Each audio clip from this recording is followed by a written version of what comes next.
কান্না করে খুব মিনতি করছি কিন্তু খালামণি কোনো পাত্তাই দিচ্ছেন না, আমাকে টেনে গেইটের বাহিরে রেখে গেলেন। খুব কান্না করছি। বৃষ্টির ঠান্ডা পানিতে কাঁপতে শুরু করেছি রীতিমতো। কিছু না ভেবে হাঁটতে শুরু করলাম। অনেকটা পথ যাওয়ার পর একটা গাড়ি প্রায় আমার অ্যাক্সিডেন্ট করতে করতে থেমে যায়। প্রচণ্ড ঝড় হচ্ছে। গাড়ির লাইট ভেদ করে একটা চেনা মুখ। আবির মাতাল হয়ে গাড়ি থেকে নেমে। Are you crazy? মদ খেয়েছেন? তাতে তোমার কি? এত রাতে কোথায় যাচ্ছ তুমি? আমি নিলয়কে।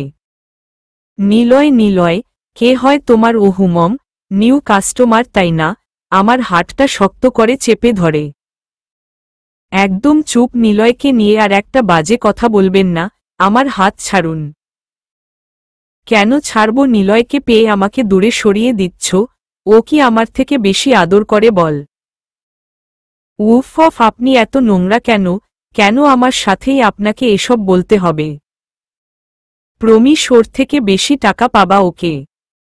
আবিরকে থাপ্পড় মেরে। আপনি একটা অমানুষ, ছাড়েন আমাকে, ছাড়েন। আবির রেগে আমার ডানগালে কষে থাপ্পড় দিয়ে বলতে থাকে, হাউ ডের ইউ, 2 টাকার মেয়ে হয়ে আমাকে শোনাচ্ছিস? তার থাপ্পড়ের জোরে আমি মাটিতে ছিটকে পড়ি। হঠাৎ ফোনে কল। আমি ডুকরে কেঁদে উঠে। Hello doctor. মিসেস নিলয়, আপনার আল্ট্রাসাউন্ড রিপোর্টগুলো কাল এসে নিয়ে যাবেন। আর হ্যাঁ, বেবির প্রতি খেয়াল রাখবেন। জি, ধন্যবাদ। কথা শেষ হতেই আবির আমাকে টেনে উঠিয়ে মুখটা চেপে ধরে বলতে থাকেন, বেবি মানে? কার বেবি? নিলয় তাহলে খুব ভালো রেখেছে। আমার সন্তান অপারেশন করে প্রীতমের সাথে।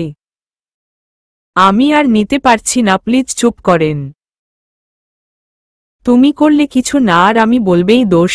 আমি তো চাইনি তুমি আমাকে ছেড়ে যাও, আমি তো চাইনি তোমার বাবা মারা যান। ভেবেছিলাম আমি তোমার জীবনটা নষ্ট করে দিয়েছি, ভেবেছিলাম আমার কারণেই তোমার বাবা আজ তোমার কাছে নেই, কিন্তু কে জানতো এসব কিছুই যে তোমার নষ্টামির ফল। মায়া হয়ে গিয়েছিল নীলা। আম্মু ঠিকই বলে, তোরা কখনো ভালো হতেই পারিস না। তুই ঠিক তোর বাবার মতোই স্বার্থপর। আপনার নাটক আর সহ্য হচ্ছে না, প্লিজ যেতে দিন। আবির আমার হাতটা ধরে একটানে উনার বুকে জড়িয়ে পকেট থেকে একটা কাগজ বের করে।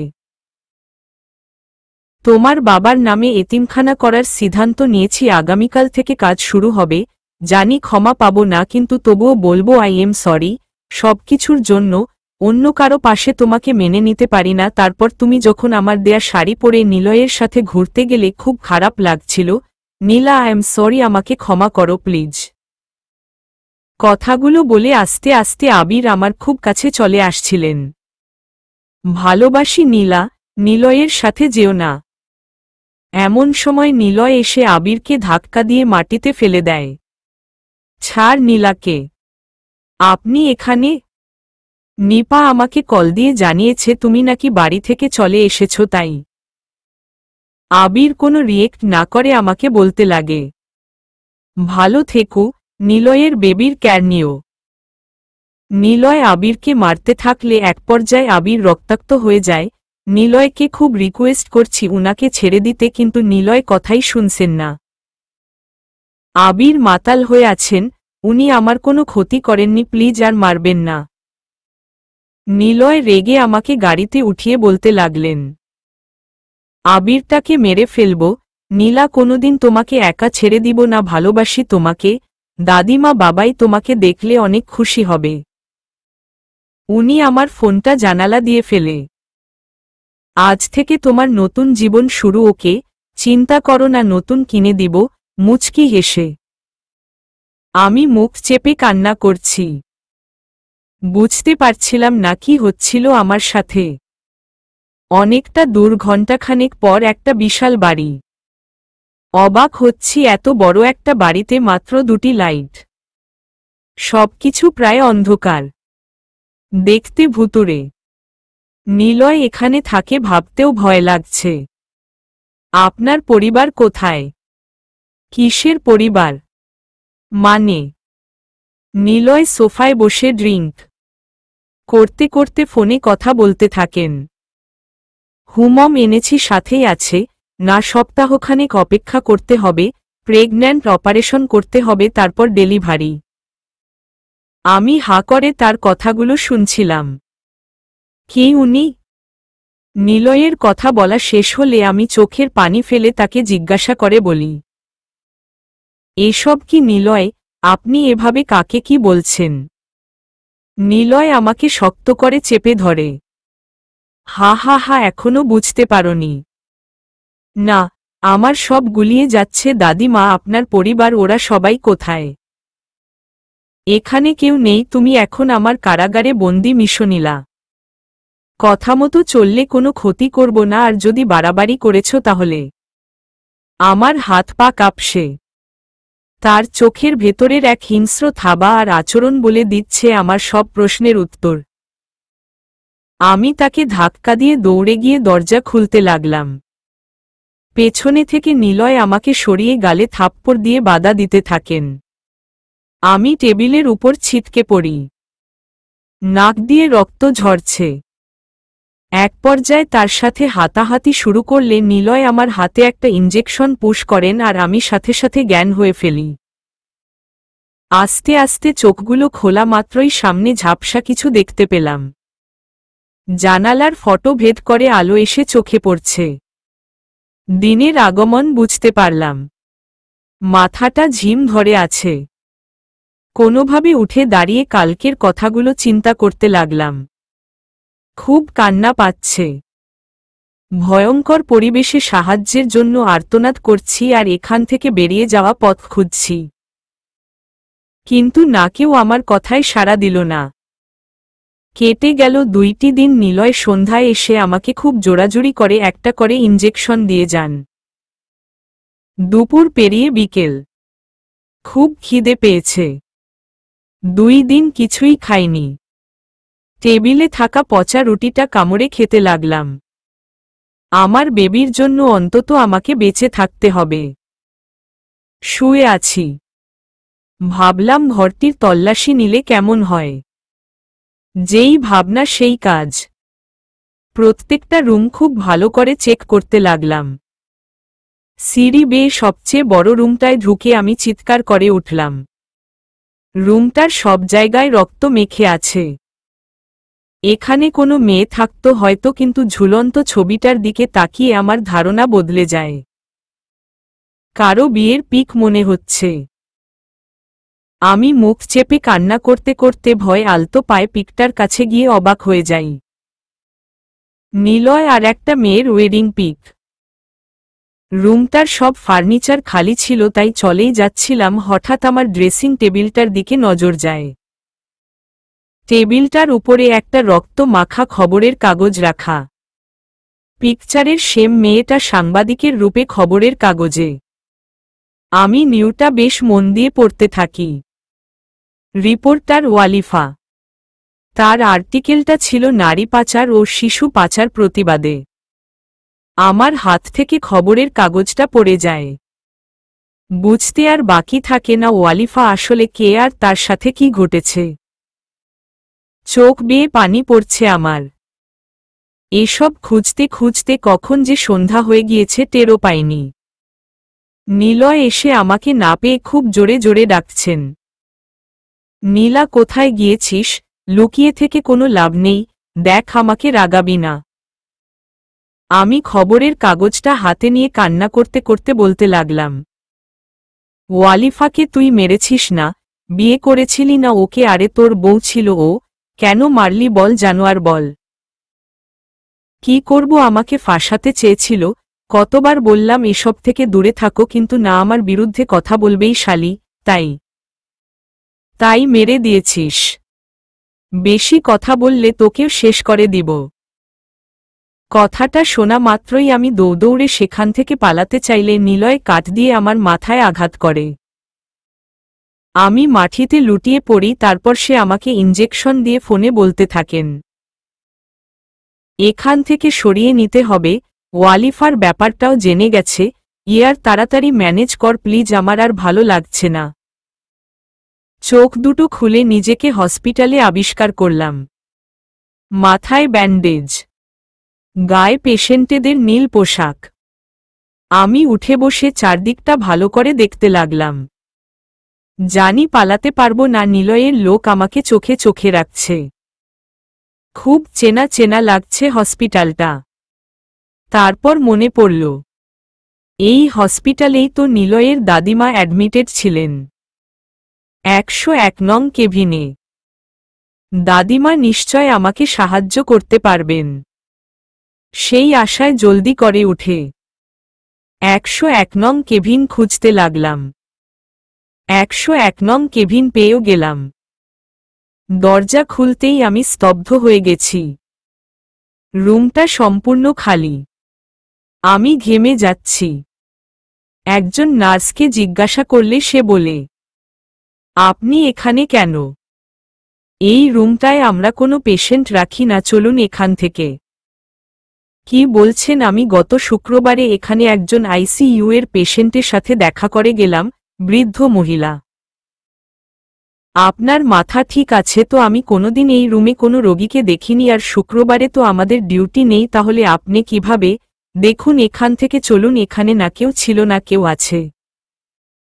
আমার মাথাটা ঘুরে যাচ্ছে। মেঝেতে বসে কান্না করতে লাগলাম। অনেকক্ষণ পর একটা ছোট্ট ছেলে আমার দিকে তাকিয়ে আছে। তুমি কাঁদছো কেন? আমি কোনো কথা বলছি না। আমি তোমাকে আগেও দেখেছি, তখন তো হ্যাপি ছিলে, এখন কি হলো? আমি চোখের পানি মুছে তাকে জিজ্ঞাসা করলাম, কোথায় দেখেছো আমাকে? গত শুক্রবার এখানে। আচ্ছা বাবু, বলতে পারো এখানে যে দাদিমা ছিলেন উনি কোথায়? তুমি ওদের দেখেছ? হ্যাঁ, ওরা তো চলে গেছে। কখন? তুমি চলে যাওয়ার পর দাদিমা আরও অনেক মানুষ হাঁটতে হাঁটতে চলে গেছে, আর আসেনি। আমি বাকরুদ্ধ হয়ে পড়েছি। তাহলে সবকিছু মিথ্যে নাটক ছিল। আসলে ওরা কেউ নিলয়ের পরিবারের সদস্য নয়। এতটা বোকা আমি। বিশ্বাস অর্জন করতে নিলয় এমটা করেছে আমার সাথে। যে করেই হোক না কেন আমাকে এখান থেকে পালাতে হবে। কথাগুলো ভেবে আর 1 সেকেন্ডও অপেক্ষা করলাম, পালানোর পথ খুঁজতে লাগলাম। হঠাৎ কিছু লোক আমার পথ আটকিয়ে দাঁড়ালো। আমি ঘাবড়ে যাই।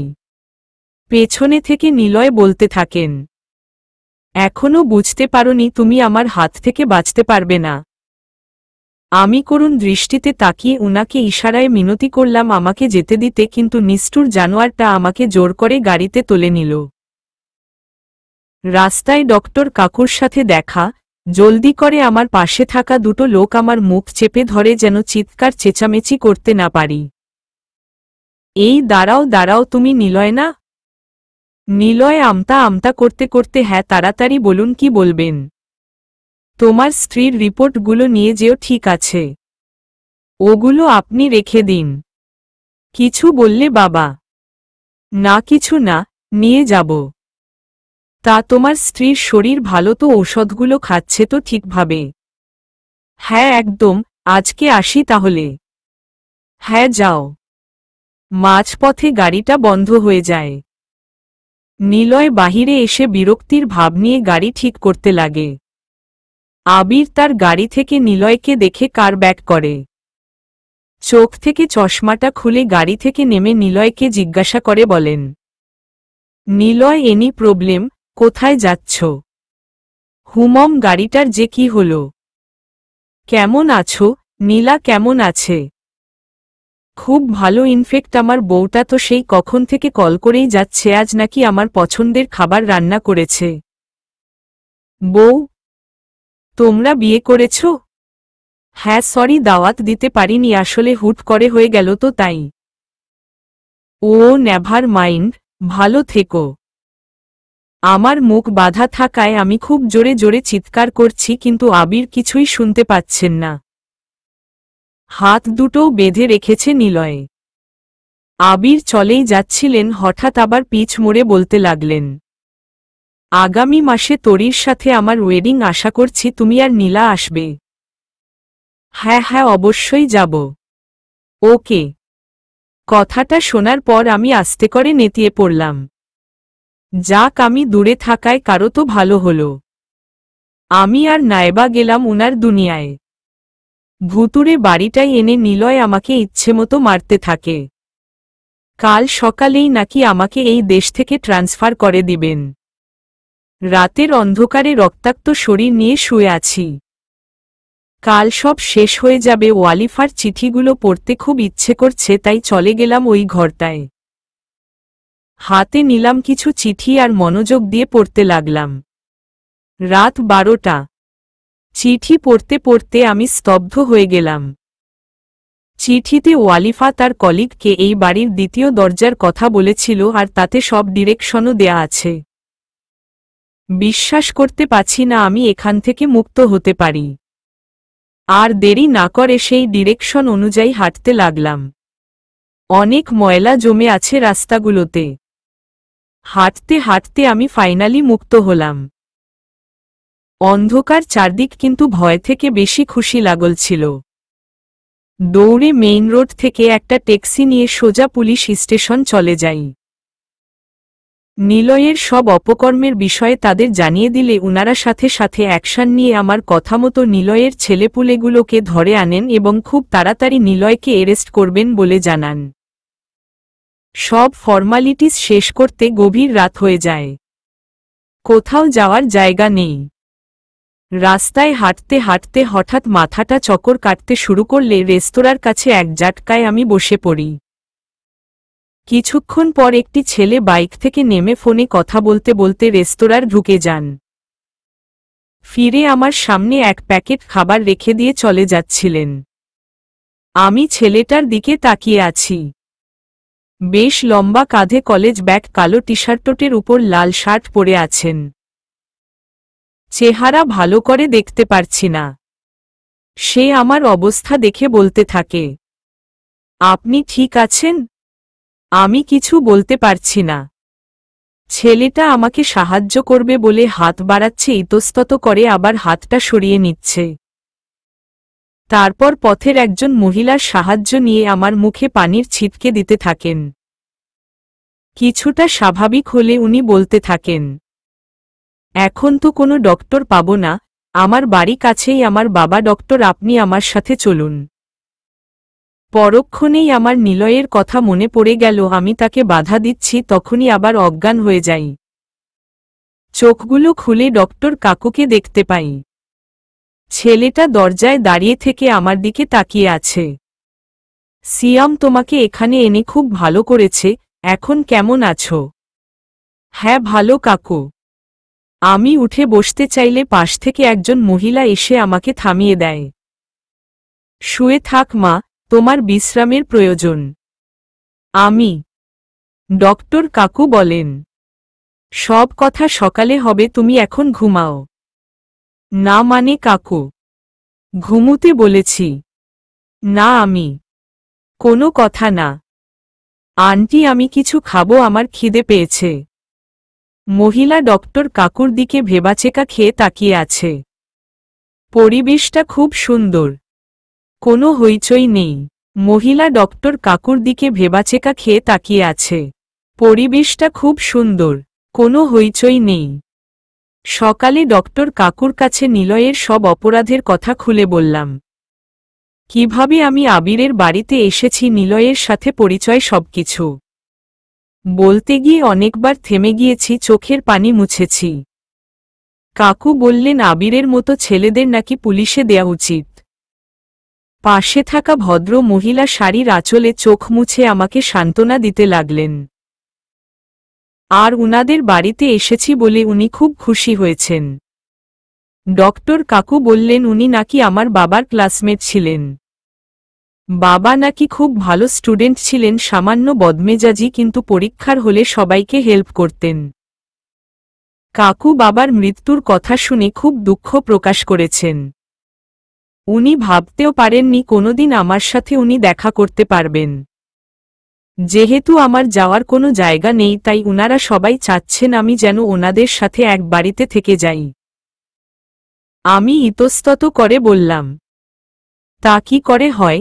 অযথা আমার জন্য আপনাদের কষ্ট হবে, আমি চলে যাওয়াটাই ভালো। সিয়ামের মা: তুমি তো আমার মেয়ে মিনার মতোই, আমাদের কোনো কষ্ট হবে না, তাছাড়া এ সময় তোমার একটা পরিবারের দরকার, তুমি না করো না। কিন্তু কাকু আমাকে থামিয়ে বললেন, কোনো কিন্তু নয়, এই দুনিয়াটা খুব কঠিন মা, তুমি একা লড়াই করে পেরে উঠতে পারবে না, তোমারও নিশ্চিত ভবিষ্যতের অধিকার আছে, তাই আমি ঠিক করেছি তুমি মিনার সাথে কলেজে যাবে ব্যাস। উনার এভাবে অনুরোধ করলেন, আমি আর উনাদের বারণ করতে পারলাম না। সিয়াম মিনার কাছে এসে ফিসফিস করে বলতে থাকেন, মিনি প্যাকেট, তোর আবার হিংসা হচ্ছে না তো? দেখ দেখ, তোর রাজত্ব কিন্তু বাবা মা অন্য কারো হাতে তুলে দিচ্ছে।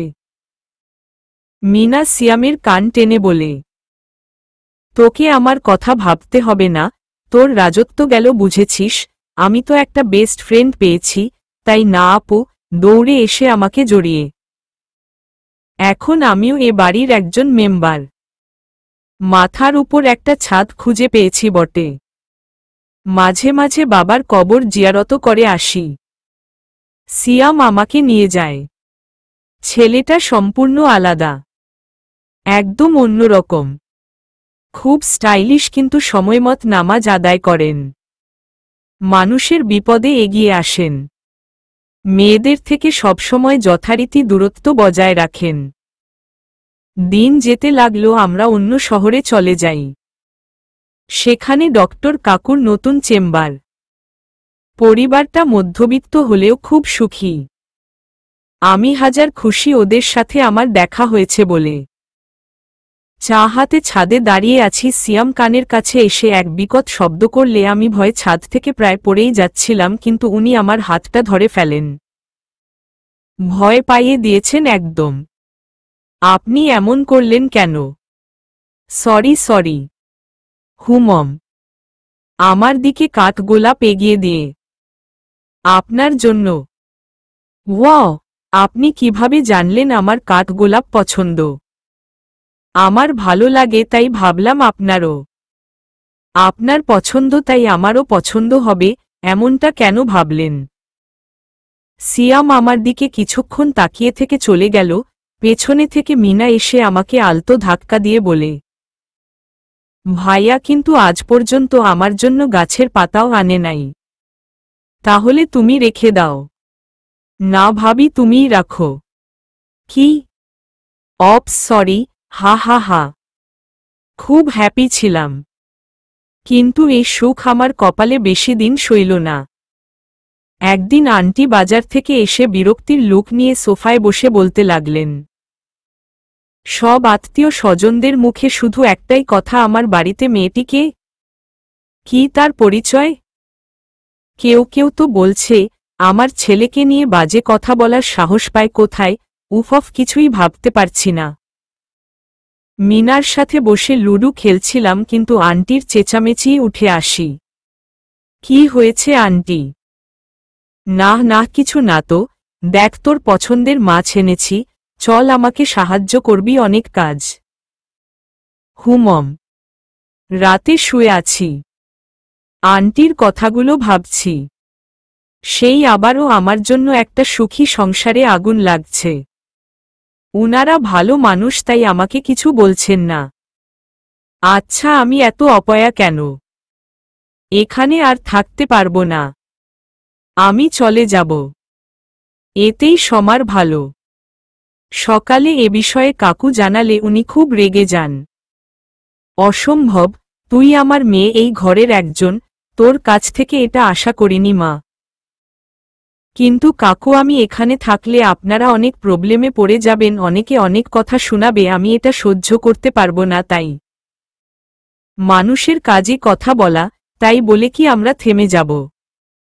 না কাকু, কিন্তু আন্টি এসে বলে উঠেন, একটা উপায় আছে মানুষের মুখ বন্ধ রাখার। কি উপায়?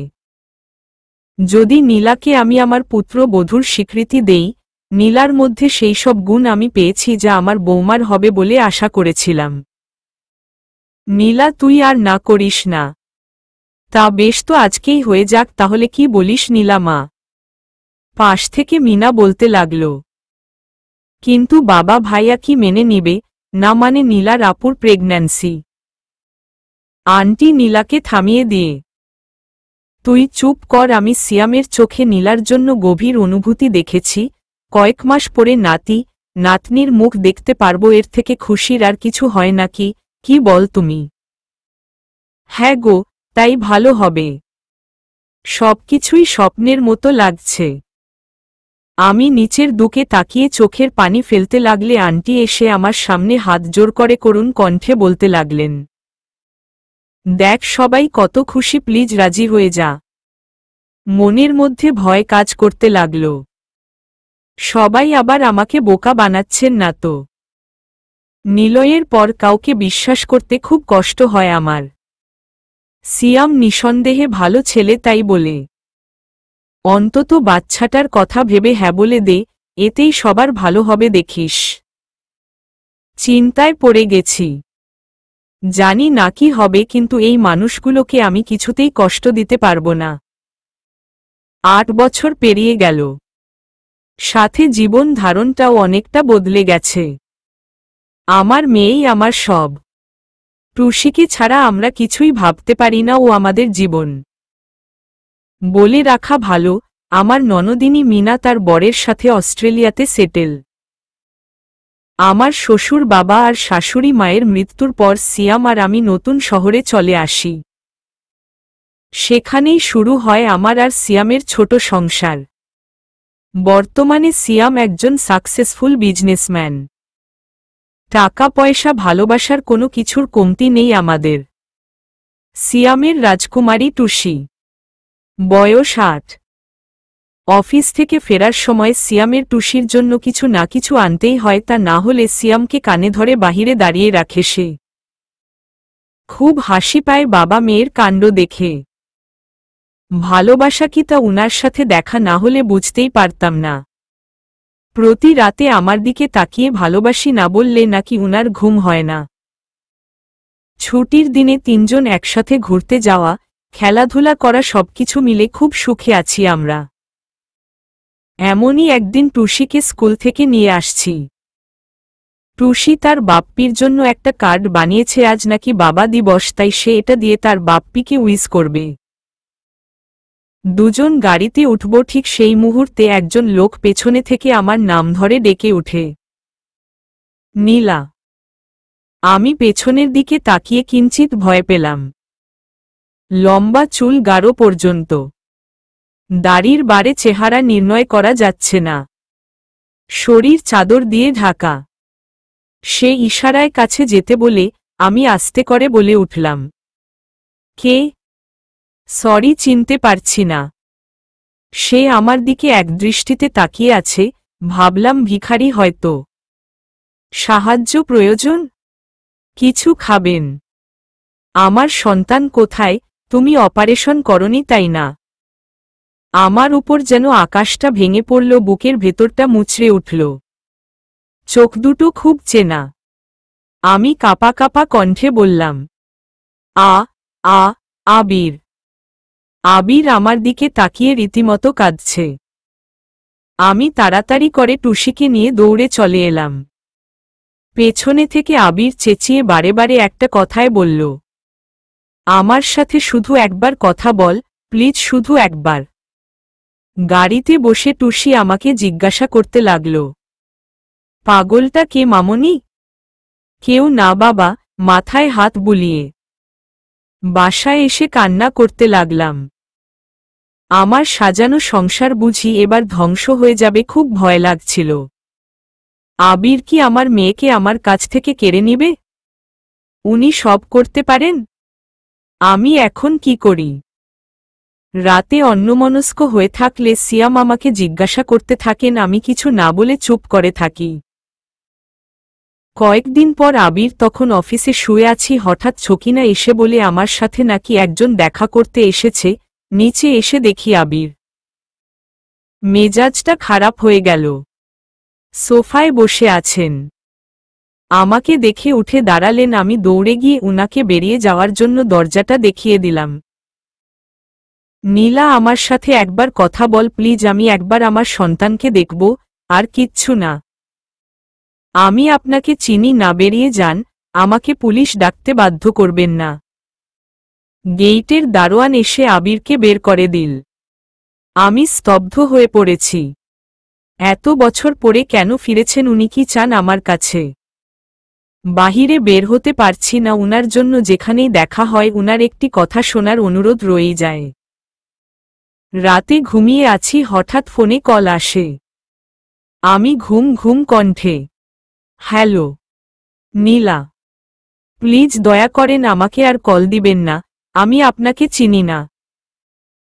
নীলা, তুমি কি ভয় পাচ্ছ আমি যদি তোমার সন্তানকে কেড়ে নেই? বিশ্বাস কর আমি এমন কিছুই করব না, শুধু নয়ন ভরে একবার ওকে দেখব প্লিজ, আগামীকাল দেখা কর, জাস্ট একবার প্লিজ প্লিজ, আমি কোনো ক্ষতি করব না তোমাদের, প্লিজ একবার, তারপর আর কখনো তোমাকে বিরক্ত করব না, প্রমিস। ঠিক আছে, আগামীকাল দেখা করব, কিন্তু এটাই লাস্ট বলে দিলাম। অনেক ধন্যবাদ তোমাকে, অনেক। টুট টুট। টুসিকে স্কুল থেকে নিয়ে এসে আবিরের সাথে দেখা করতে গেলাম, উনি আমাদের জন্য অপেক্ষা করছেন। টুসি আইসক্রিম খেতে খেতে চেয়ারে গিয়ে বসে পড়ল। হাতে মেনু কার্ড নিয়ে অর্ডার করে আবিরের দিকে তাকিয়ে দেখি আবির নয়ন ভরা জল নিয়ে টুসির দিকে তাকিয়ে আছেন। চোখ দুটো আম্মুর মতো, ঠোঁটের নিচের তিলটা তোমার আর ঠোঁট দুটো। আমি বিরক্তির ভাব নিয়ে চোখ পাকিয়ে বলতে লাগলাম, ঠোঁট দুটো আপনার মতো তো ও আপনার মেয়ে, এটাই বলতে চাচ্ছেন? আমার কাছ থেকে দূরে নিয়ে যাবেন ওকে। আবির আমার কোনো কথাই শুনছেন না, টুসির কাছে গিয়ে ওর হাতে অনেকগুলো চকলেট দিয়ে পাগলের মতো চুমু খেতে থাকেন। শুধু জন্ম দিলেই পিতা হয় না আবির, আপনি যে দায়িত্ব কর্তব্যগুলো এড়িয়ে গিয়েছিলেন সিয়াম তা পূর্ণ করেছেন, ভেবেছেন সবকিছু ভুলে গেছি। না, আপনি আমার বাবার খুনি। তাই আমাদের আর বিরক্ত না করে আপনার পরিবার নিয়ে আপনি সুখে থাকেন, আমাদেরও ছেড়ে দিন, এটাই চাই। আমার তো কেউ নেই, হয়তো কদিন পরে আমিও থাকব না। কেন, তোরই আপু খালামনি? বিয়ের দিন রাতে তোরই অন্য কারো সাথে পালিয়ে যায়, খুব ভালোবাসতাম তাকে, এই ঘটনার পর থেকে কোনো মেয়েকে আর বিশ্বাস করে উঠতে পারিনি। খালামনি, আগ্রহ নিয়ে। যখন তুমি একদম হারিয়ে গেলে তখন নিপা আম্মুকে তোমার প্রেগন্যান্সির ব্যাপারে জানায়, তোমাকে করা জুলুমগুলোর কথা মনে করে হঠাৎ আম্মুর হার্ট অ্যাটাক হয়, তারপর পরকালে চলে যান। সবসময় বলতো তোমাকে দেখতে চায়, তোমার কাছে ক্ষমা চাইবে বলে, কিন্তু তোমাকে খুঁজে পাইনি। আপনার এই অবস্থা, আর এখানে কিভাবে এলেন? আম্মুর চলে যাওয়ার পর রোবট হয়ে গিয়েছিলাম, দিনরাত কাজে ব্যস্ত থাকতাম, কিন্তু আমার পিঠে চুরি দিয়ে আমার সেক্রেটারি আমাকে ধোঁকা দিয়ে কোটি কোটি টাকা আত্মসাৎ করে ফেলে, হিসাব না পাওয়ায় অন্যান্য কোম্পানি শেয়ারিং বন্ধ করে দেয়, ফলে কোম্পানি অচল হয়ে পড়ে, ব্যাংকের লোন পরিশোধ করতে না পারায় এক পর্যায়ে আমি সবকিছু হারিয়ে ফেলি, তারপর ভীষণভাবে ডিপ্রেশনে চলে যাই, আর এখন তো সবকিছুই আমার কর্মের ফল। আমি অন্য শহরে থাকি, খুব কষ্ট করে তোমার ঠিকানাটা জোগাড় করেছি তোমার কাছে একটিবার ক্ষমা চাইব বলে। জানি কখনো পারবো না, তবুও বলবো আমাকে ক্ষমা কর, তুমি ক্ষমা না করলে আল্লাহ আমাকে ক্ষমা করবেন না, ক্ষমা কর, হাত জোর করে চোখের পানি ফেলে। আমি নিস্তব্ধ হয়ে গেছি। মনের অজান্তেই চোখ বেয়ে পানি পড়ছে। আর এখন তো কি বলেন? আমার ভেতর এমন এক রোগ বাসা বেঁধেছে যা থেকে কখনোই মুক্তি পাব না, ডক্টর মিথ্যা আশা দিচ্ছে, আমি তো জানি আমার আর বেশি দিন নেই। তার কথাগুলো শুনে আমি যেন পাথর হয়ে গেছি।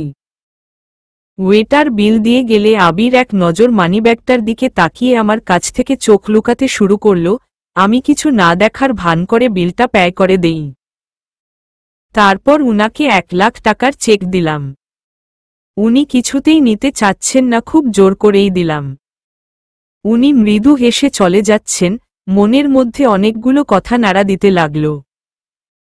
এই সেই ব্যক্তি যে একসময় আমার পুরো দুনিয়াটা উলটপালট করে দিয়েছিলেন, যার জন্য আমার বাবাকে হারিয়েছি। সমাজ আমাকে অন্য নামে ডেকেছে, মানুষ আমার দিকে বদনজরে তাকিয়েছে। উনি চাইলেই আমাকে মেনে নিতে পারতেন, কিন্তু উনি তা করেননি। কিন্তু সৃষ্টিকর্তা একজন আছেন, তিনি সব দেখেন। কাউকে কষ্ট দিয়ে কেউ কোনোদিন সুখী হতে পারে না। আল্লাহ বিচার করেছেন, আমিও বলবো আপনাকে ক্ষমা করেছি আবির, আপনি মুক্ত, আপনি মুক্ত আবির। হঠাৎ সিয়ামের কল। কি করছো? কিছু না, চোখের পানি মুছে। ভালোবাসি, অনেক বেশি ভালোবাসি। উপরের দিকে থুথু ছুঁড়লে সেই থুথু নিজের উপরে এসে পড়ে। সময় পরিবর্তনশীল। জীবনে চলার পথে আবিরের মতো একজন আসে যে জীবনটা একদম ধ্বংস করে দেয়। সেই সুযোগে মুখোশ পরা কয়েকটা মানুষ পাশে দাঁড়িয়ে প্রকাশ করে যে ওরা আসলে আমাদের বন্ধু, যেমনটা করেছে নিলয় আসলে তা নয়, ওরাও হতে পারে আরও বেশি ভয়ঙ্কর। তাই বলে যে ভালো মানুষ নেই তা না, আমরা খারাপের সাথে পরিচয়ের ভিড়ে কিছু ভালো মানুষকেও বিশ্বাস করতে ভয় পাই, যেমন সিয়াম। সমাপ্ত।